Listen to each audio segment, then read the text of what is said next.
Chapter 24. Sir Aaron? Sir Thane? Sir Darius? What happened? Desimone, with Maria in her wake, darted down the steps of the grand staircase leading up to the castle entrance. Sir Galloway hobbled across the courtyard, supporting one knight, while his squire led the horse with two others strewn across it. The three knights wore dented armor covered in scorch marks. Your Highness, please. Sir Galloway positioned himself between her and the horse. Your delicate eyes shouldn't behold such a sight. You there, he called to a servant. Take these knights and care for their wounds. Be careful. They are to be honored for what they have done. The servant bowed. He relieved Galloway of his burden, took the horse from his squire's care, and escorted the knights to the hospital, a freestanding building on the castle grounds where the noble and very sick went to get well. Sir Galloway, please. Desimone kept her eyes on the knights as they were carted off. Tell me what has transpired. How did our knights get in such a state? Your Highness, I have to apologize. I should have never allowed them to go on such a foolhardy errand. Sir Galloway removed his helm to run his hands over his hair. The other day, when you rightfully scolded us knights for failing to protect your land, and shamed us so thoroughly in front of the city folk, these men, feeling the full weight of their disgrace, determined to face and dispatch the dragon on your behalf in order to regain their honor. What? Desimone felt a cold chill run up her spine.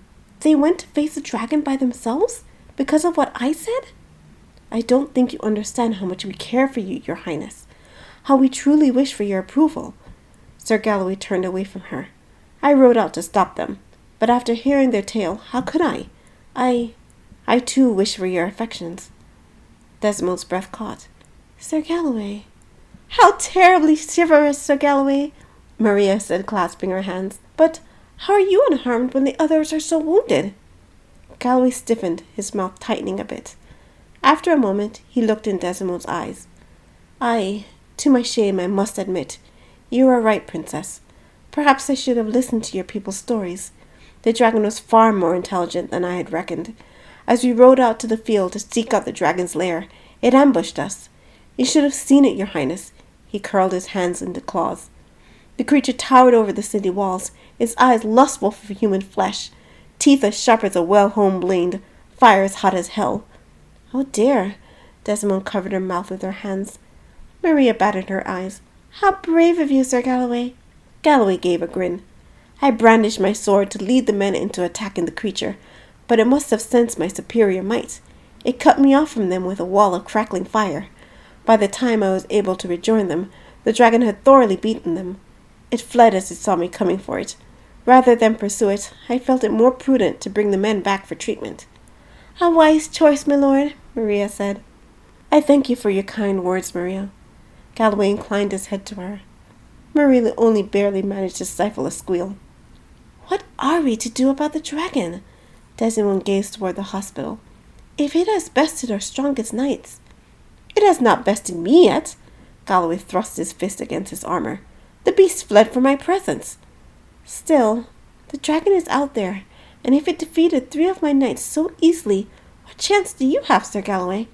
Galloway stiffened, his mouth pressed in a line. Your Highness, with all due respect, and with respect to the affection I feel for you, you must watch your words. Desimone blinked at him. I beg your pardon? Your words sent those good knights to their dooms. Galloway took a deep breath. And they have cut me to the quick. Excuse me. He gave a stiff bow before striding into the castle with his squire following. I don't... Desimone turned to Maria. Have I offended Sir Galloway? Your Highness... Maria held her hands behind her back. You did imply you think him incapable of this task. You know how much Sir Galloway values his strength and prowess in battle. He's trying so hard to prove himself worthy of you, but he may feel he can't do enough to impress you. He and the other knights. Oh dear.